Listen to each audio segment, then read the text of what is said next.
네, 제가 일어났다 앉을 때 허리가 또 조금 이상했을까 제가 앉아서 인사드립니다. 죄송합니다. 현찮게 된 것 같아요. 올해가 제가 이제 6월이 생일이라서 5월 초가 되니까 국민연금 국민연금 말고 노인연금 받으라고 서류가 넘어왔어요. 그래서 서류를 일단 넣고 기다리고 있어요. 그래서 주님이 나라에서도 이렇게 용돈을 받게 해주셔서 제가 감사합니다. 나라가 인정한 노인이 되었습니다. 저는 오늘은 간증을 하라고 하셔서 제 마음이 조금 편안해요. 왜냐하면 제가 살아온 얘기를 하면 되니까요. 그리고 사실 춘천교회에 제가 온다고 생각했을 때 저 조금 많이 떨렸어요. 왜냐하면 여기 뭐 자녀교육에 대해서나 결혼 생활은 저보다 좀 나이는 어리셔도 아니면 저보다 연세가 많으신 분들도 계시고 이미 좋은 경험들을 더 많이 하신 선배들이 많은데 제가 무엇을 얘기할 수 있을까. 그래서 굉장히 떨렸어요. 그래서 춘천교회 홈페이지를 들어갔더니 요즘은 활성화는 돼 있지 않더라고요. 요즘은 참 많이 사용은 안 하시는 것 같아요. 근데 옛날에 써놓으신 것들을 보니까 우리 최근창 형제님이 내가 다시 아빠가 된다면 하는 글도 써놓으셨고 제가 너무 좋아갖고 여기 프린트를 뽑았어요. 읽어보니까 너무 좋더라고요. 사실상 자녀교육이나 결혼생활에 대한 건 선배들의 얘기만 좀 들어봐도 아니면 좋은 책 하나만 읽어보셔도 좋은 힌트를 얻으실 수 있고 그것을 듣는 데에 그치지 않고 살아보시면 그대로 한번 해보시면 도움을 많이 받으실 수 있는데 듣기만 하시고 잘 실천을 안 해보시는 것이 아닌가라고 생각이 들어요. 공부 잘하는 아이들은 참고서를 공부를 할 때 물론 여러 개 막 새로운 거 막 이렇게 싸놓고 하는 아이들도 있더라고요. 그런데 참고서 하나만 파면 거의 다 있어요. 네, 새로운 것이 다른 게 아니더라고요. 그러니까 우리 삶도 비슷하다는 생각이 들어요. 저는 초등학교 6학년 때 노량진 근처에서 살았어요. 노량진에서 살았어요. 그래서 그때가 1965년입니다. 동네에서 놀고 있을 때 주일학교 선생님들이 나와서 아이들을 불러들이셨어요. 그래서 뭔지는 잘 모르지만 그때는 놀이하는 것도 별로 없고 할 때였기 때문에 제 마음에 그냥 한번 따라가 보자 하고 동네 아이들하고 같이 들어갔어요. 그랬더니 그때도 선교사님들이 계셨기 때문에 앞에다 용판을 붙이고 주일학교 이야기해주고 찬양 가르쳐주시고 또 그 요절 외우라고 그러고 요절 잘해오니까 막 상품을 푸짐하게 주었어요. 그때는 학구용품도 사실은 흔하지 않을 때예요. 요즘은 요절 잘해왔다고 아마 연필 한 자루 주면은 되게 싫어할 거예요. 뭔가 자기가 원하는 거 이제 받고 싶은데 그러나 그때는 정말 귀한 때였기 때문에 연필 한 자루도 정말 감사했지요. 그래서 집에서도 뭐 부모님이 놀아주는 거 이런 거 없지요. 밖에서 놀다가 밥 먹을 때 되면은 경자야 밥 먹어라 소리 지르면 이제 그 소리를 얻어서 어렴풋이 듣고 따라가서 밥만 먹으면 되는 때였어요. 이렇게 하면서 이제 교회를 다니기 시작을 했고 저는 중고등학교 시절도 노량진 예배당회를 다녔어요. 물론 제가 노량진 예배당 근처에 계속 살고 있지는 않았지만 교회가 좋았어요. 왜냐하면 가면 참 친절하셨고 또 저에게 많은 사랑을 보여주셨기 때문에 또 제가 이사 갔을 때도 주일학교 선생님들이 쫓아오셔서 신방을 하셔서 교회 오라고 또 잊을만 하면 또 와서 얘기해 주셔서 제가 그렇게 같이 참석을 했어요. 제 동생들도 데리고. 그런데 저는 질문을 받을 때 너 예수님 믿니? 예수님이 너를 위해서 돌아가신 것을 믿니? 이렇게 물어보면 내 대답에 있다고 생각했어요. 그랬기 때문에 무엇이 믿는지 잘 몰랐지만 그냥 믿어요. 이렇게 대답하면 더 이상 질문하지 않았고 저는 믿는 아이였어요. 왜냐하면 너무 교회를 잘 다니니까. 그래서 얘는 정말 참 신실하다. 어떤 때는 제가 수요일도 참석을 했어요. 학교 다닐 때. 이렇게 이제 하다가 보니까 고등학교 2학년 때 사실상 한강에 가서 지금 한강 대교 있는데 밑에서 지금은 안 되는 일인데 그 밑에서 이제 침례를 받았어요. 근데 저는 물음표가 항상 있었어요. 내가 교회를 잘 다니고 사람들은 다 나를 믿는 걸로 인정을 해주는데 이걸 어떻게 확신할 수 있지? 이제 물음표를 계속 많이 가지다가 나는 나 자신을 볼 때 내가 굉장히 처세술이 좋은 아이라는 생각이 들었어요. 왜냐하면 교회에서는 나를 잘 믿는 아이로 보고 계셨고, 학교에 가면 학교에서 원하는, 선생님이 원하는 나의 모습으로 보여줬어요. 또 집에서는 집에서대로 나의 모습을 아주 좋은 모습으로, 이제 저희 언니가 조금 말을 잘 안 들었거든요. 그래서 어떻게 하면 엄마 아빠를 즐겁게 할지를 제가 알고 있었어요. 근데 세월이 지나면서 봤을 때 제 마음속에, 제 속에 악한 것이 있다는 것을 보게 되었어요. 왜냐하면 저도 엄마 아빠 말 듣고 싶지 않은데 그렇게 하면 부모님을 마음을 아프게 할 것 같아서 제 욕구를 누르고 말을 잘 듣는 아이로 보여지게 하는 거죠. 이런 삶을 살다가 보니까 내가 굉장히 처세술이 좋을 뿐만 아니라 위선적으로 살고 있구나 하는 생각을 하게 된 거예요. 그래서 다 속일 수 있을지 모르는데 저를 속이기가 참 힘들었거든요. 그래서 많이 고민을 하다가 이제 어느 날 뭐 제가 길게 얘기할 수 없기 때문에 이제 다 줄이고 얘기합니다.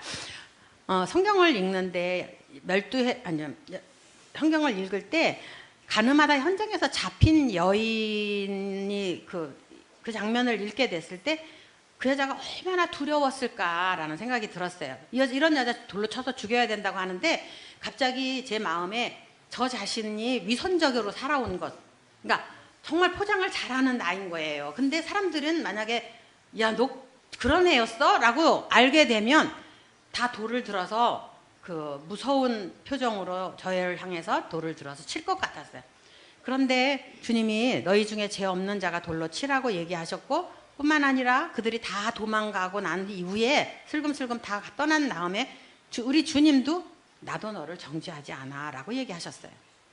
근데 제 속에 있던 그 두려운 마음이, 그러니까 네가 아무리 위선적으로 살았다 할지라도 내가 이미 다 알고 있었어 라고 하시면서 나도 너를 정죄하지 않겠다라는 말씀을 하셨어요. 그래서 제 마음에 정말 하나님 예수 그리스도께서 나를 용서하시는 분이라고 하는 것을 깊이 깨닫게 되었고 정말 감사를 드렸어요. 저는 72년도에 고등학교를 졸업하고 저희 아버지는 제가 둘째 딸이지만 저에게 밑에 동생이 4명이나 있었어요. 그러니까 저희 아버지 생각엔 네가 대학을 가거나 진학을 하면 네 동생들은 어떻게 공부를 하냐, 이 가난한 집에서 그냥 네가 돈을 벌어서 학비를 대야 된다. 우리 옛날에 그렇게 살던 세대지요, 우리는. 그렇기 때문에 당연하다고 생각했어요. 그렇게 하면서 취업을 하려고 하는데 취업이 잘 안 되더라고요. 그러고 있을 때 엠마오 성경학교에 계신 이수원 형제님의 자매님, 박호숙 자매님이 계신데 거기에서 일하고 계셨어요. 그리고 그분은 그때 이수원 형제님과 막 결혼하려고 할 때였어요. 그래서 자기가 결혼을 하면 이 일을 그만할 거다. 자기는 남편에게 더 한 가정을 꾸리는 일에 더 충실하고 싶어서 직장은 그만두겠다. 이렇게 얘기하셨어요. 그래서 누가 물어보더라고요. 너가 정말 취직하고 싶으면 거기를 가라고. 그래서 말씀을 드렸더니 제가 할 수 있는 일이라고, 그냥 옛날에는 성경 공부를 하기 원하십니까? 주소와 이름을 보내주시면 책을 보내드리겠습니다. 이렇게 이제 선교사들이 일을 하셨어요. 그래서 제가 가서 주소를 써주고 전도지 나눠주면 사람들이 우리한테 보내주고 또 거기에 책을 정리해갖고 보내주면 그분이 또 공부 다 한 다음에 사무실로 보내고 또 채점을 하고 또 다시 보내주고 또 받고 공부 다 한 거를, 그러면서 거기다 끝에다가 당신은 예수님을 믿고 있습니까? 당신은 정말 하늘나라에 갈 수 있습니까? 이런 멘트를 하나씩 넣어서 보냈어요. 많은 사람들이 구원을 받고 모임에 더해지는 이런 일들이 있었죠. 저는 주일학교도 굉장히 열심히 했고 정말 또 잘한다고 하니까는 그런 일에 기쁨이 있었어요. 그러다 보니까 제가 20대 초반에는 주일학교 열심히 쫓아다니고 막 그 교회 활동하는 거 이런 거 좋아하고 세월이 막 지나갔어요. 근데 어느 날 이렇게 둘러보니까 제 친구들이 다 결혼했더라고요. 그때는 20대 초반 중반에 다 결혼을 하는 때였어요. 그래서 둘러보니까 이건 뭐지? 이제 이런 마음이 들어서 다 이러다가 결혼을 할 수 있을까? 라는 생각이 들었어요.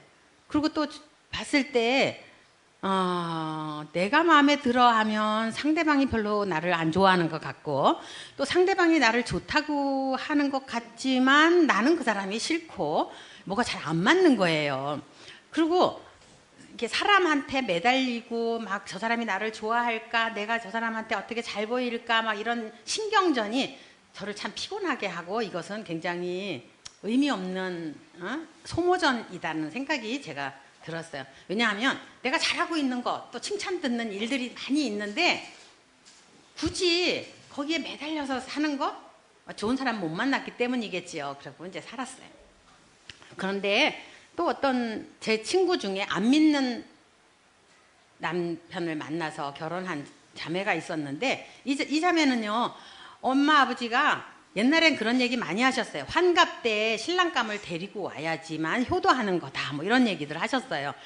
그러니까 엄마 아버지가 내 눈에 흙 들어가기 전에 네가 결혼해야 된다고 계속 얘기를 하시니까 이 자매님이 뭐 장로님 아들이고 뭐 이렇다니까는 엄마 말씀 들어야지 하고 결혼을 했는데, 자기가 다른 것 원하던 거는 다 가지고 있다는 거예요. 근데 그 남편에게 신앙이 없는 거예요. 예수님을 없는 거예요. 그러니까는 영적인 대화를 할 수 없다고 하는 이 부담감으로 너무 괴로워하다가 저에게 편지를 썼더라고요. 자매님, 하나님이 나에게 작은 개울을 하나 건너라고 하셨는데 내가 그 개울을 건너기를 뒤로 포기하고 돌아섰더니 지금은 내 앞에 망망대해가 있어요. 저는 지금 이 자리에서 어떻게 해야 좋은지 모르겠어요. 제가 제 남편에게 예수님에 대해서 얘기하지만 그는 정말 듣기 싫어하고 얘기를 꺼내지도 못하게 하고 영적인 대화가 전혀 되지 않는다고.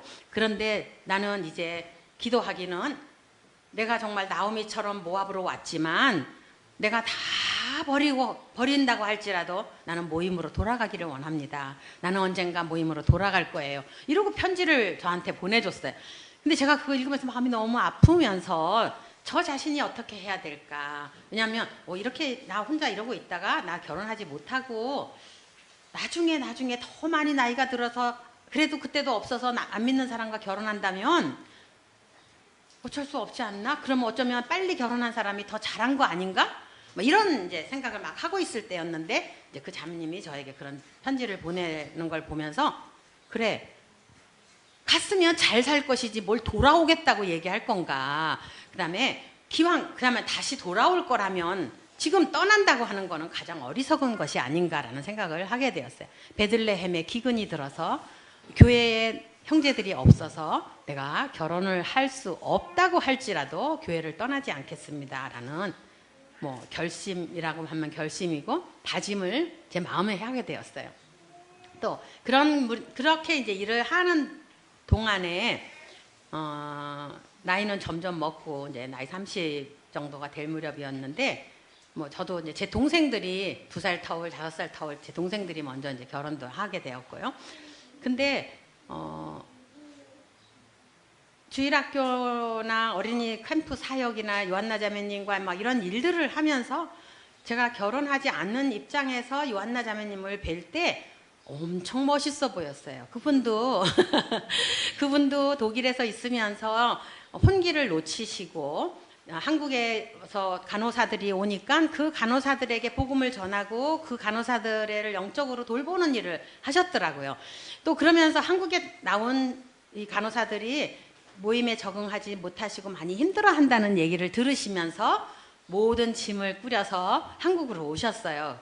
그때 서대문교회에 오셨을 때 굉장히 힘드셨거든요. 그런데 이분이 그 힘들다는 얘기를 막, 저는 힘들면 힘들어 막 이런 얘기를 쉽게 하는데, 저희가 이제 한번 여쭤봤죠. 자매님 많이 힘드시죠? 그랬더니 아니요, 독일에 있을 때 저는 이거보다 더 힘든 상황을 겪었어요. 동독의 전쟁 때도 힘들었고, 또 전쟁 먹을 것이 없어서 독일도 굉장히 이제 전쟁으로 인해서 많이 힘들 때 빵 한 조각을 주면 그거 하나 가지고 일주일 나누어서 먹었어야 했다 그러더라고요.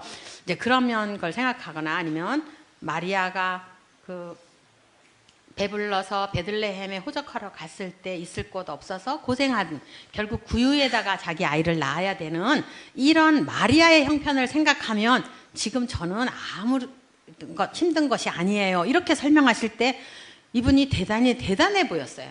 왜냐하면 뭔가 이렇게 얘기하다가 제가 막 교회에 대한 불편함이나 어떤 누구와의 좀 불편한 상황을 얘기를 하면 그 자매님 우리 잠깐 이야기 중단합시다. 우리 함께 기도합시다. 이렇게 하고는 우리 마음을 하나님 앞에 내어놓을 수 있도록, 그리고 그 문제에 대해서 주님이 답을 주시기를 그렇게 기도하시는 거예요.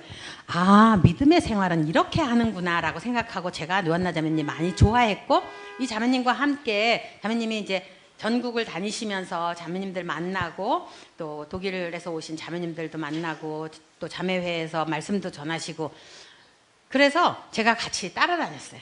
같이 다니면서 엠마오 일도 하고 또 어린이 캠프 사역이나 이런 일들을 같이 하는데 제 마음이 너무너무 좋았어요. 그래서 결혼하지 않고 이렇게 사는 것이 화려한 싱글 멋있다 막 이렇게 생각을 했어요. 근데 이제 어른들은 저한테 계속 푸시를 하셨죠. 그 자매 눈이 높아서 건방져서 눈이 높고 이제 눈이 높아서 이렇게 올라가 갖고 뒤통수에 가서 붙었다고 막 얘기하셨어요. 잘난 척을 너무 많이 했던 것 같아요. 또 거기다가 어떤 형제님은 뭐 박앤세일 해라, 자매들이 그렇게 잘난 척 해갖고는 똑똑한 자매들은 이어 떨어지는 물방울 같아서, 똑똑하고 떨어지는 물방울 같아서 형제들이 말도 걸기 어렵다 뭐 이런 얘기 아주 쉽게 해주셨어요. 그러면 기분이 되게 나빴죠. 왜냐하면 앞에서는 믿음으로 살아라 라고 얘기하시면서 뭐 이렇게 얘기하실까 싶어서 막 상하기도 하고, 또 이제 노처녀들끼리 모이면 형제님들이 앞에서는 믿음으로 얘기하지만 결국은 자매들 보고 뭐 눈 낮추고 그냥 믿는 형제면 됐다, 결혼해라 막 이렇게 밀어붙이시기야 정말 마음에 안 들었어요. 그래서 이제 대답을 하나 찾아냈지요. 사도 바울이 결혼하지 않는 것이 더 잘하는 거다라고 얘기하시더라고요. 그래서 제가 사도 바울처럼 더 잘하기 위해서 결혼하지 않았어요. 뭐 이렇게 이제 씩씩하게 얘기도 했지만 사실은 결혼하고 싶은 마음도 조금 있었어요. 그러나 노처녀들을 마음이 이제 참 어려운 것들을 알게 됐고, 저희 아버지 같은 경우는 안 믿으셨어요. 그러나 저를 보실 때 저희 언니가 이제 또 어려운 결혼 생활을 하는 상황이었고, 또 저를 생각할 때 너는 교회에 미쳤으니까, 왜냐면 직장도 이제 엠마오 성경학교에 다니고 있었고, 제가 하고 있는 모든 일들, 저 주일학교 한다 그러면요 막 그 융판 교재 저희 마루에다가 쫙 펴놓고 그거 순서대로 다 뽑아갖고 그 공과 이제 만들어서 설교해야 되고 막 이런 일들을 하다가 보니까 저희 아버지는 제가 이 쓸데없는 일을 하고 있는 거예요, 정말. 그러나 저게 교회에 미쳐서 저렇게 하는구나. 그런데 말씀을 못 하시는 거는, 제가 엠마오 성경학교에서 선교사들이 수고했다고 월급을 주면 어쨌든 제 아버지를 기쁘게 해야 되니까 그거를 아버지한테 다 갖다 드렸어요. 그리고 제 동생들이 공부하는데 학비를 보탤 수 있게 했기 때문에 저희 아버지가 느끼는 거는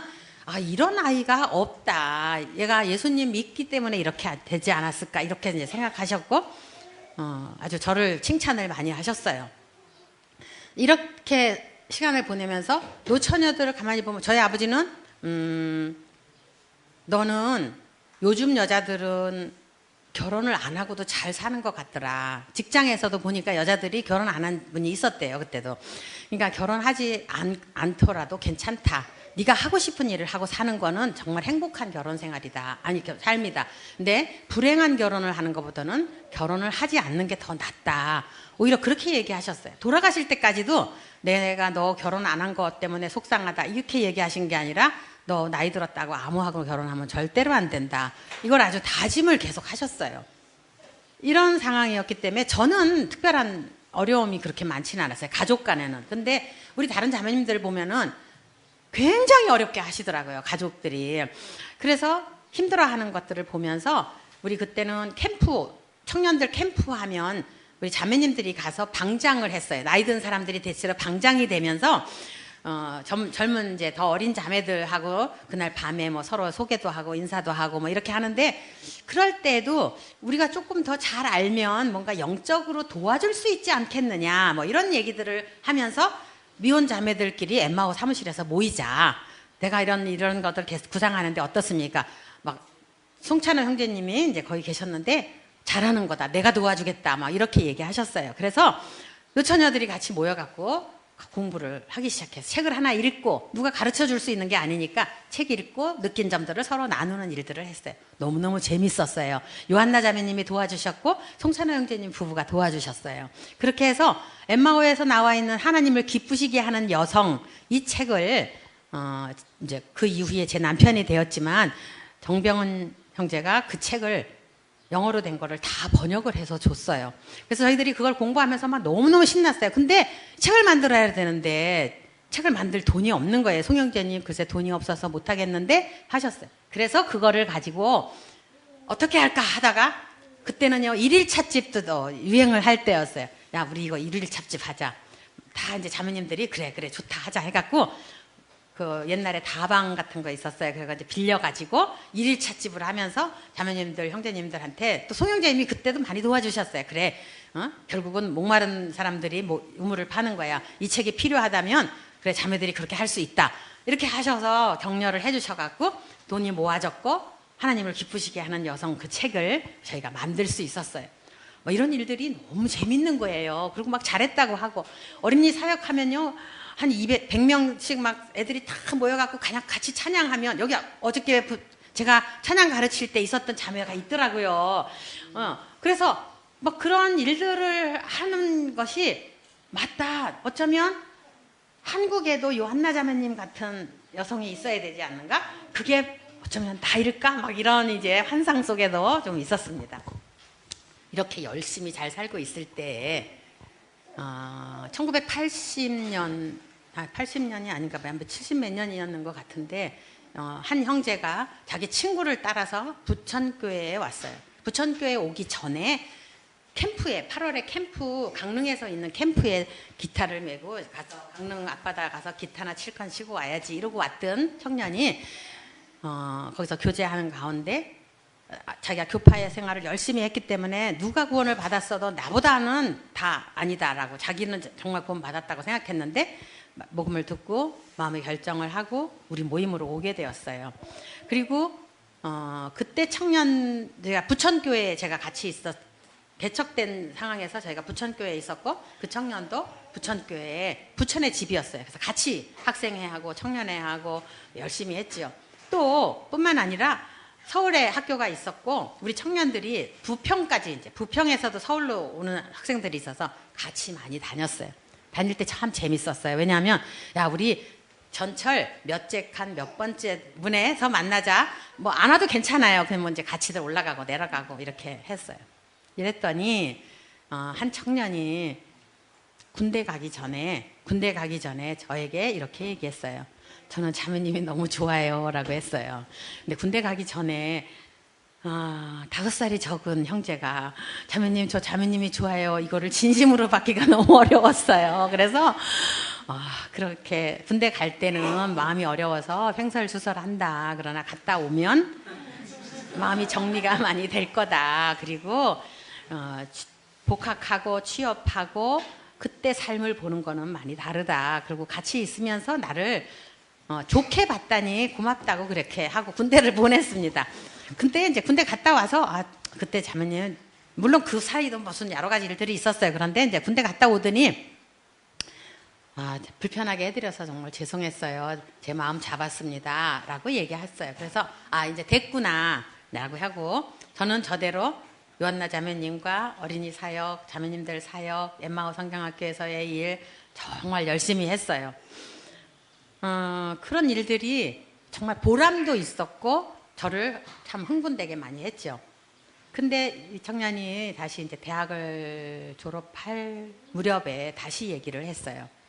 근데 이건 참 이게 물론 참 좋은 형제라는 건 알겠어요. 그러나 우리가 이게 5살에 이 갭을 깨고 결혼을 할 수 있다고 하는 거는 생각할 수가 없었어요. 왜냐하면 이건 누가 들어도 저를 다 욕할 것 같았어요.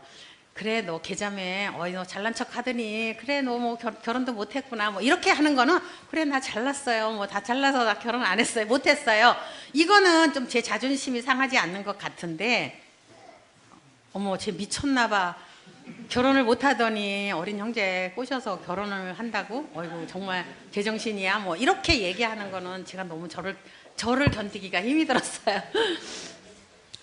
그래서 안 된다는 얘기 많이 했죠. 그러면 이 사람은 된다는 얘기를 하더라고요. 그리고 이제 얼마나 많은 문제를 겪을 것이냐 하는 얘기를 할 때 그는 어쩌면 그리스도 안에서 결혼하는 사람도 모두가 다 문제를 겪겠지요.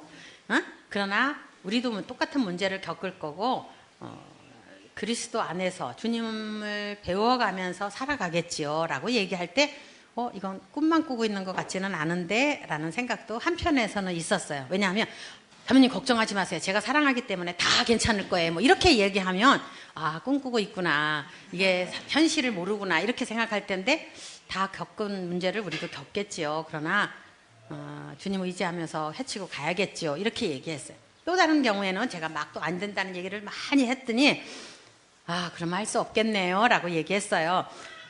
그래서 됐구나 라고 했더니 그 다음 하는 얘기는 자매님 마음이 바뀔 때까지 기다릴 거예요 이렇게 얘기하는데 제가 막 머리가 띵 했어요. 왜냐하면 이거는 내가 설득해서 될 일이 아니구나 라고 생각했기 때문이에요. 사실 그 이전에 고민스럽기는 한데 누구한테 의논을 할 수가 없었어요. 이건 얘기가 나가면 이게 소문이 금방 나갈 거고 소문이 나가면 아까 말씀드린 것처럼 어머 계자매 미쳤어 이 소리 나올 것 같았어요. 그래서 말을 못하고 혼자 끙끙거리다가 요한나 자매님하고 이제 그때 자주 만날 때였어요. 그래서 말씀을 드렸죠. 그랬더니 왜 무슨 고민이 있니 그러셨어요. 그래서 어떤 형제가 결혼하재요. 그랬어. 근데 뭐가 문제니? 그래요. 나이가 어려요. 그랬더니 고개를 갸우뚱하시면서 한국 사람들은 나이에 대해서 굉장히 많이 하는 걸 들었다. 그런데 나이가 어려도 어른스러운 사람이 있고 나이가 많아도 정말 존경하기가 어려운 미숙한 사람이 있지 않느냐. 근데 네가 정말 그 사람이 어떤 사람인지 생각해 봤느냐? 그 다음에 너는 이 일을 위해서 기도했니? 이런 질문을 제게 하셨어요. 근데 저는 기도는커녕 안 돼, 절대 안 돼. 이거는 누가 들어도 다 나를 욕할 거고 이거는 그 다음에 일어날 결혼한다고 하면 그 다음에 얼마나 많은 문제들이 있을까 막 이런 생각이 저를 누르고 있었기 때문에 기도할 수는 없다고 생각했어요. 근데 그 얘기를 딱 듣는 순간 기도해야 되겠구나 라고 생각하게 됐죠. 근데 그 자매님이 3가지를 얘기해 주셨어요. 하나는 하나님의 말씀이 너를 그렇게 인도하는지 살펴봐라. 그 다음에 2번째는 환경적으로 인도하시는지를 봐라 라고 하셨어요. 그 다음에 3번째는 네 마음에 있는 성령님이 참 평안을 주시는지 참 자유함을 주시는지 봐라. 이렇게 3가지를 얘기해 주셨어요. 저는 하나도 기도하지 않았거든요.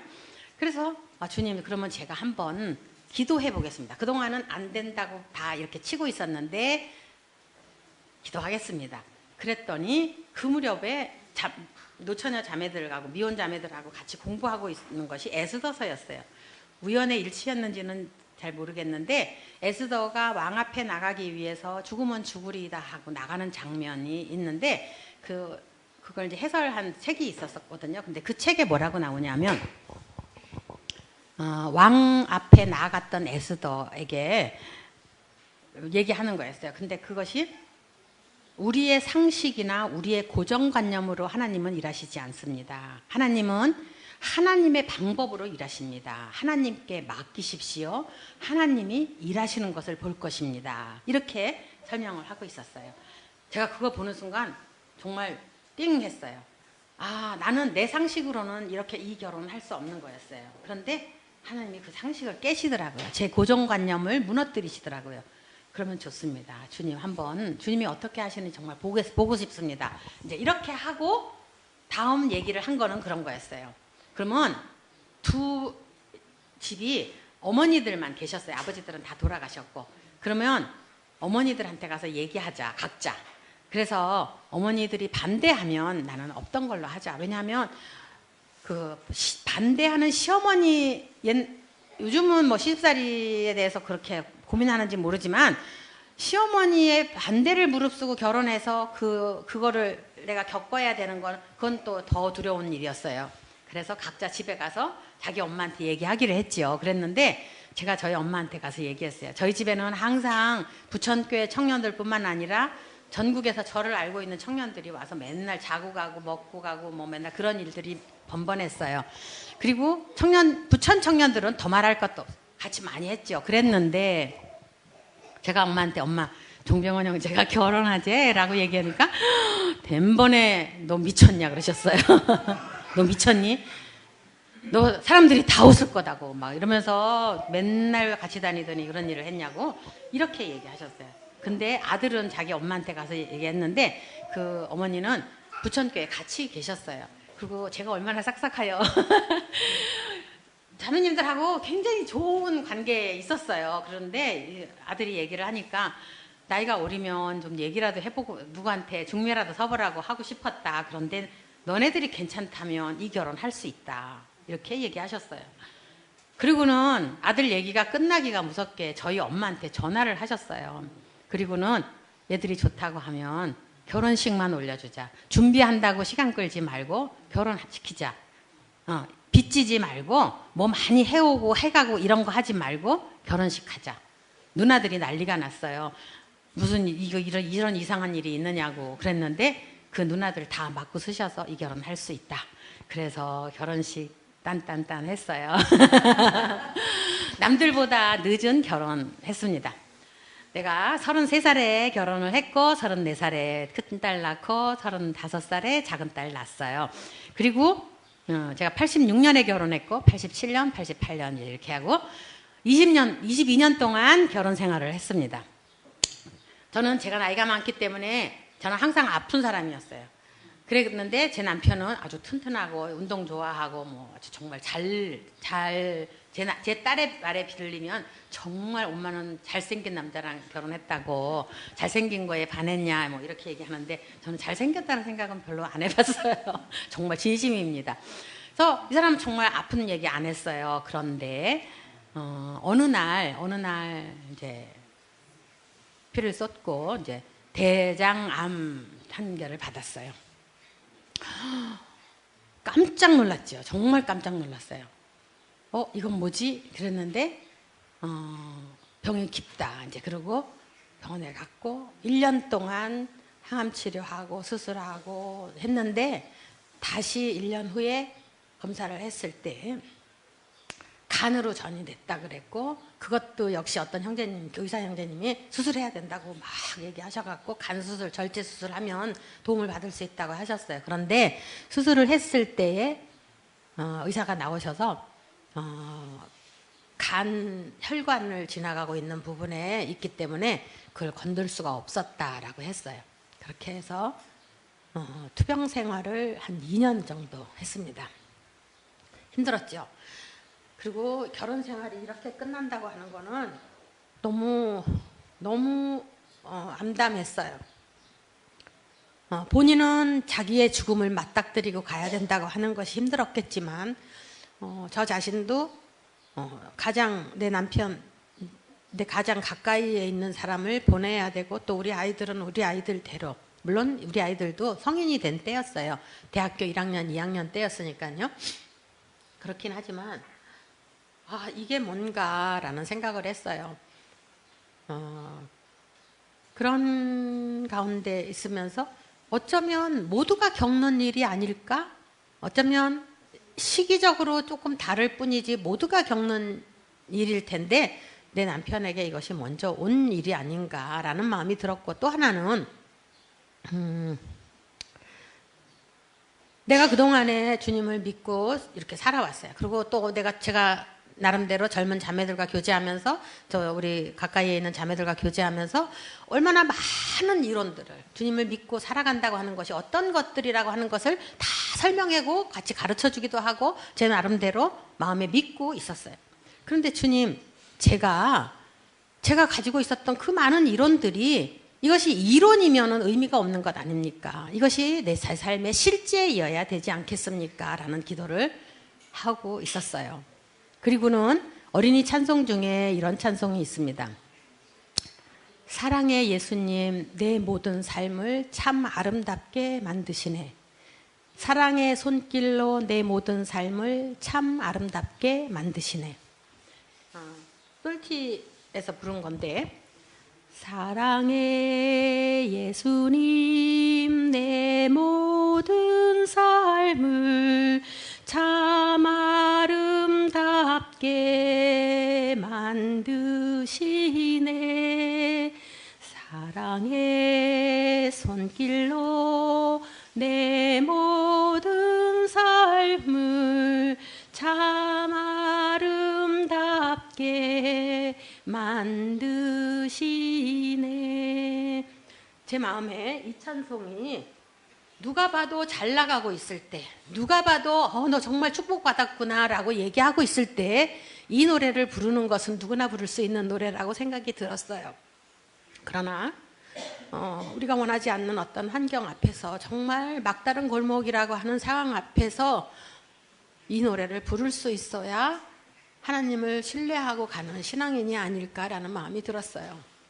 그 다음에 우리 많은 예화를 들었던 걸 건데, 술을 놓을 때 수 뒷면은 많은 줄기들이 얽혀져 있고 실이 얽혀져 있어서 무슨 그림인지 알 수 없지만 그 그림을 뒤집었을 때 정말 아름다운 그림이 있는 것처럼 우리의 삶이 지금은 다 이해할 수 없지만 주님이 아름답게 하셨다고 하는 것을 우리가 마음으로 노래할 수 있다고 하는 것, 이거는 그리스도인만이 할 수 있는 거라는 생각이 들었을 때 제 마음에 조금 더 담담하게 상황을 받아들일 수가 있었어요. 뿐만 아니라 생각해 보니까 사도 바울도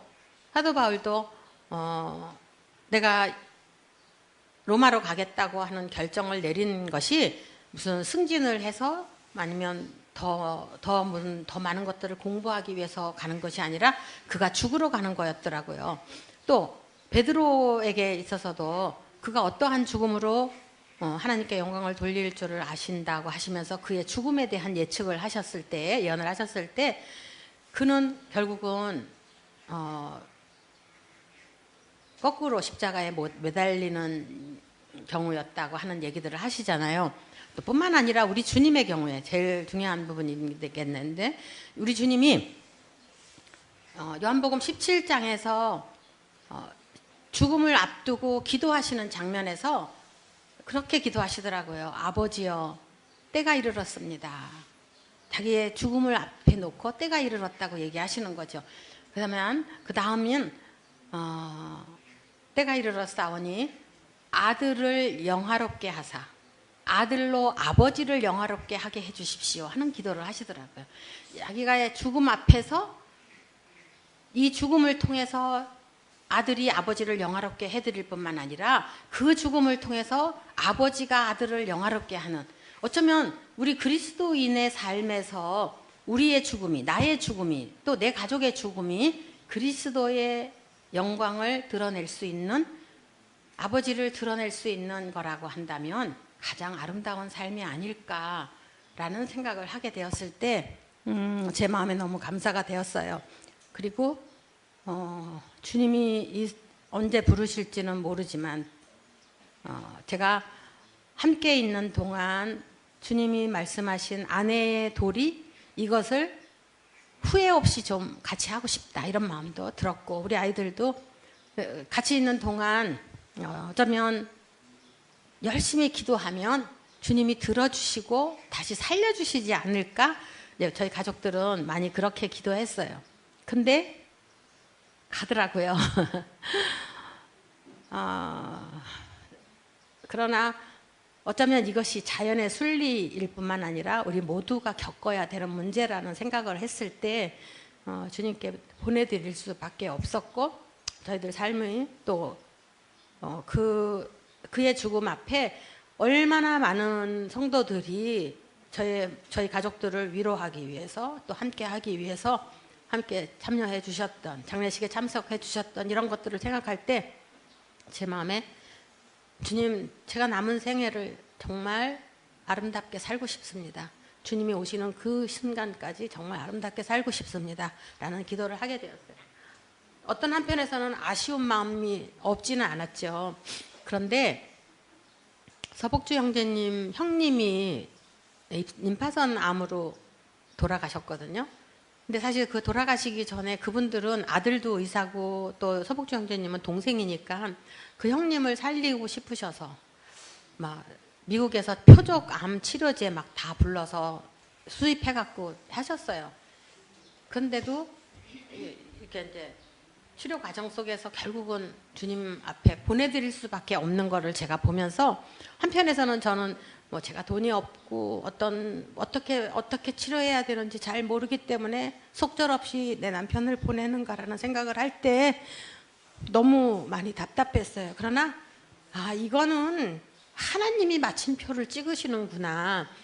의사 선생님이 2분씩이나 있는 그 가정에서도 어떻게 할 수 없는 상황이구나 하는 걸 생각할 때 이거는 저의 잘못 또 저의 그 무지 때문이 아니라 주님이 여기까지 도우시는 거고 그 다음 그의 일은 여기서 마침표가 되었지만 그 다음 일은 우리에게 맡겨진 숙제라는 생각이 들었어요. 제 딸의 경우는 작은 아이는 그 무렵에 정말 사랑하고 좋아하는 지금 결혼한 우리 사위하고 교제를 하고 있을 때여서 그랬는지 조금은 그 아픔을 좀 덜 받는 것 같은 느낌이 있었어요. 그러나 저희 큰딸 같은 경우에 아빠에 대한 아주 절절함을 갖고 있었어요.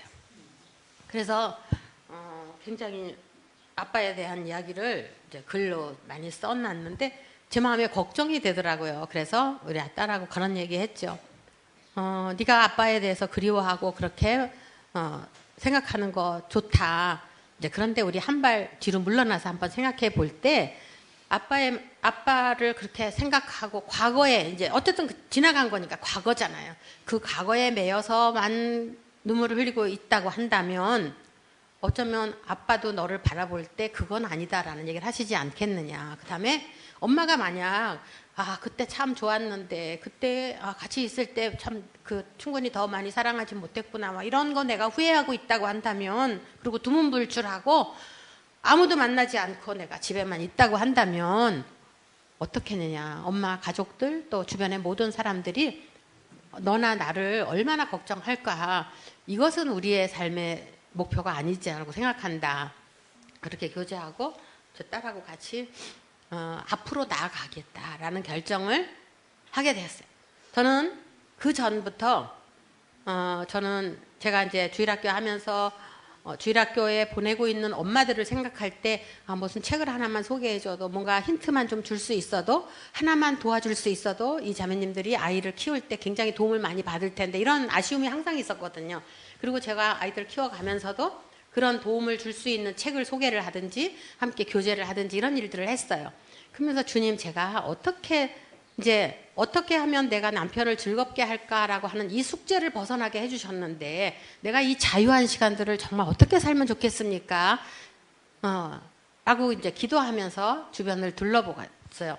이렇게 할 때 이렇게 이제 춘천교회처럼 저를 불러주시는 교회들이 가끔 있어서 교회에 가서 간증을 하기도 하고 또 제 삶을 나누기도 하고 또 배운 것들을 나누는 이런 시간들을 가지게도 되었고 근데 그런 것도 어쩌다가 있는 일이었어요. 그래서 한편에는 제가 집에서 이렇게 혼자 누워있으면 혼자 계시는 분들은 많이 느끼신 경우라고 생각이 들어요. 4인 가족이 같이 있다가 우리 아이들이 학교에 간다고 기숙사에 가야 돼서 두 아이가 다 떠나고 남편은 남편대로 떠났고 제가 혼자 방에 누워있으면 해야 할 일이 없었어요. 일어나야 될 이유도 없었고 누워야 될 이유도 없더라고요. 제가 문을 열면 열리지만 제가 문을 닫으면 들어올 사람도 없어요. 저녁이면 항상 가족들이 돌아왔지만 돌아올 사람이 없는 거예요. 이런 것이 계속 늘려지니까 안 되겠다 생각하고 막 그때 남원에 살 때였는데 남원 시내를 혼자 막 걸어 다니기도 했어요. 그런데 그것도 아무 의미가 없는 거예요. 집에 들어와서 이게 뭔가 이런 생각이 드는데 그때가 제가 쉬운 5이었습니다. 그러니까 남들보다 늦게 결혼했고 물론 뭐 더 일찍 보내시는 경우도 있어서 이렇게 얘기할 수 있는지 모르지만 어쨌든 제 친구들보다 나 일찍 남편을 보낸 입장에 그러나 다시 생각해 보니까 제가 60이 덜 된 과부더라고요. 주님, 제가 60이 덜 된 과부는 성경에서도 참 과부로 인정을 안 하는 것 같았는데 제가 뭔가 일을 해야 되겠습니다라고 일을 찾기 시작을 했어요. 그러다가 선한 사마리아 원에서 일을 해줄 수 있겠느냐라는 보육사 일을 하겠냐 해서 거기 가서 일을 한 5년 동안 했습니다. 그 기간이 우리 아이들이 대학을 다 졸업할 수 있었고 작은 아이는 결혼할 수 있었고 그 이듬 해에 우리 또 큰딸도 이제 결혼할 수 있어서 주님이 제가 이 아이들 대학 시절에 너무 궁핍하지 않도록 경제적으로 어려움을 당하지 않도록 그곳에서 일하면서 제 자녀들을 돌볼 수 있는 그런 좋은 기회를 주셨던 것에 대해서도 제가 참 감사하지요. 그리고 이제 저는 지금은 시간이 많은데 정말 제 마음에 어떻게 살까라는 생각을 하고는 있으면서 이제 개인적으로 그러니까 뭐 이렇게 이제 기회가 주어지면은 같이 와서 교제도 나누지만 제가 개인적으로 몇몇 자매님들과 하나님 말씀을 가지고 특별히 자매들로서 우리 하나님을 믿는 이 경건한 부녀들이 어떻게 살아야 되는지에 대한 이런 나눔을 가지고 있어요. 그렇게 해서 저녁이면은 그 자매들과 같이 이제 단체 카톡에서 그전에는 네이트온 채팅 갖고 했는데 이제 그렇게 이제 교제를 하면서 제 자신을 그 자매들에게 또 더 좋은 것들을 가르쳐 주기 위해서 책도 보게 되고 이런 저런 일들을 이제 하게 되었어요. 그랬더니 물론 그분들도 함께 저랑 교제하니까 도움을 많이 받으셨을 거예요. 그러나 더 큰 거는 저 자신이 긴장감을 가지고 삶을 살아갈 수 있어서 너무너무 좋더라고요. 또 뭐 기회가 됐을 때는 또 우리 작은 아이가 애를 둘을 낳았을 때는 같이 있으면서 육아에 대한 것도 같이 좀 도와줄 수도 있었지만 지금은 제가 이제 홀로 있으면서 밀스톤 나무향기 제 책 이제 나온 곳인데 그 책을 만들어준 밀스톤에서 책이 나올 때마다 교정을 좀 봐야 되는데 교정을 안 보고 그냥 어떤 때는 책이 나오더라고요. 그래서 제가 그거를 도와드릴 수 있다. 왜냐하면 제가 엠마오 성경학교에 있을 때 했던 일이거든요. 거의 비슷한 일이에요. 그래서 그 일을 지금 돕고 있고 제 마음 가운데 지금 전주에 이사 와서 있는 이것은 전주 기린노교회 건물 안에 밀스톤 사무실이 있어요. 그래서 제가 사무실에 출근을 하고 또 일이 있으면 자유롭게 좀 움직이기도 하지만은 할 수 있는 대로 사무실에 아침에 출근하고 저녁에 퇴근하고 이렇게 하고 있어요. 근데요, 60이 넘은 경우에는 사실 일이 있다고 하는 것이 참 행복한 거더라고요. 일을 해보니까 더 그런 마음이 들어요. 그래서 주님이 언제까지 이 일을 허락하실지는 잘 모르지만 이런 내가 해봤던 일, 또 해봤기 때문에 잘 할 수 있는 일, 그래서 함으로 인해서 저를 즐겁게 또 성취감을 갖게 하는 이런 일들을 할 수 있어서 참 감사합니다. 제가 제 생애를 아주 간결하게 말씀을 드렸지만 저는 제 삶을 생각할 때 저에게 영향을 줬던 몇몇 분들을 생각하게 해요. 특별히 저를 주일학교 때 가르쳐 주셨던 지금은 미국에 이민 가셨다가 돌아가신 분이시긴데 이종경 형제님이라고 우리 모임 역사를 얘기할 때 그분이 항상 나와요. 그분이 주일학교에서 저를 가르쳐 주셨어요. 뿐만 아니라 엠마오 성경학교에서 제가 일할 때에도 그 형제님이 같이 일을 하셨어요. 2년 동안 일하고 미국으로 가셨어요. 그 다음에 이제 송찬호 형제님께서 제게 아주 큰 도움을 많이 주셨어요. 저는 이제 대학도 못 가고 이제 고등학교 졸업하고 이제 뭐 공부는 끝났어요. 밑버릇처럼 형제님 이제는 다 끝났어요. 이렇게 얘기할 때 그 형제님은 계자매 공부는 평생 하는 거야. 공부는 평생 하는 거야. 책을 봐야 돼. 이렇게 얘기하시므로 또 그분이 얘기만 그렇게 하신 게 아니에요. 정말 그분은 훌륭한 학자이셨어요.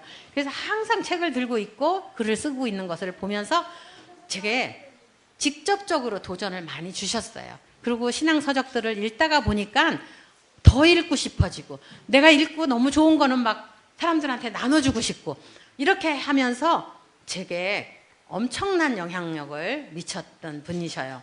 그분과 제가 한 12년, 13년을 일을 했어요.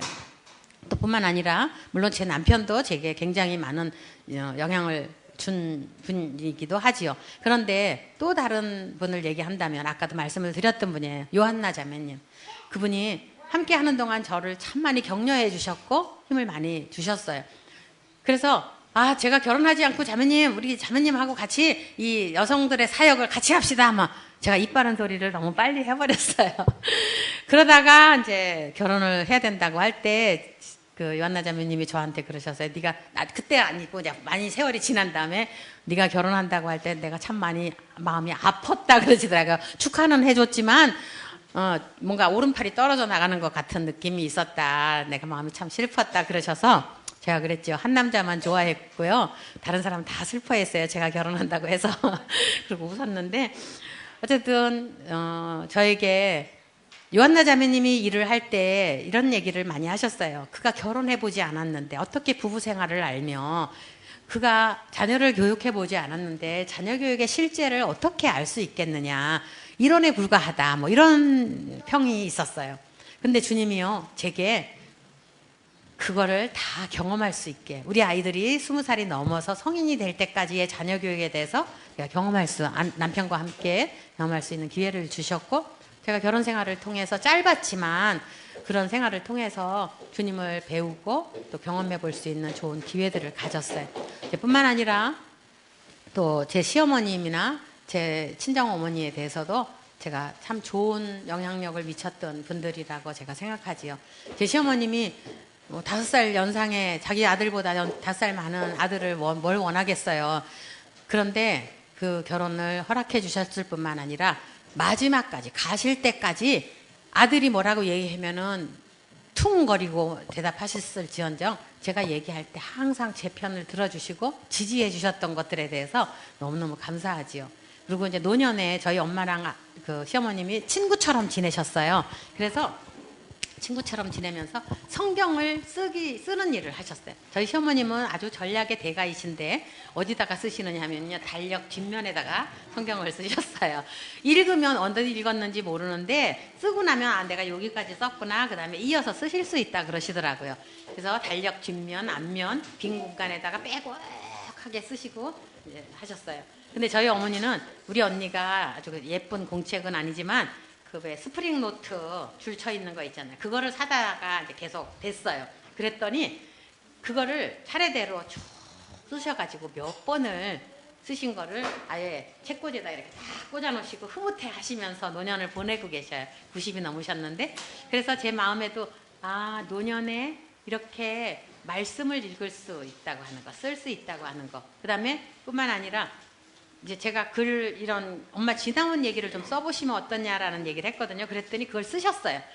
지금 제가 갖고 있고 정리를 좀 하고 있는 중인데, 근데 그런 얘기를 쓰다가 보니까 마음이 자꾸 슬프시대요. 왜냐하면 쓰다가 옛날 일을 생각하니까 나를 즐겁게 했던 일은 그냥 그래 그랬으면 그때 참 좋았지라고 생각되는데, 나를 아프게 했던 분에 대한 생각은 나를 너무 더 슬프게 한다는 거예요. 그래서 그거는 더 이상 쓰고 싶지 않다라고 접으시고, 말씀을 써놓으면은 그 말씀이, 특별히 시편이 나를 막 살게 한다는 거예요. 막 그러면 그 시편의 말씀으로 주님을 찬송하게 된다고 그러시더라고요.